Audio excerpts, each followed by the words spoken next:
Ano yung working? Trabaho. Tama mali. Oh. Pag bago ka kumita, ang kailangan mo dito, oras-oras yan. Magtatrabaho ka. Walang oras na hindi ka pwede hindi magtatrabaho. Hello? Need every time magtatrabaho ka.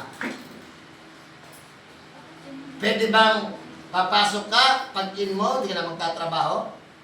Di ba sinasabi nga ng iba? Kikita ka lang naman dyan sa TXN eh. Kung tatrabahuin mo eh. Di ba sinasabi? Bakit yung trabaho mo? Hindi mo ba tinatrabaho?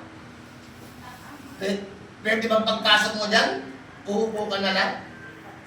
Hindi ba kailangan mo oras-oras? Nagtatrabaho ka? Pero sa ginagawa natin pag-negosyo, ang meaning ng net, basta na-build mo yan, nangyayari na kasi sa mga apply natin. Wala nang effort, pero kumikita.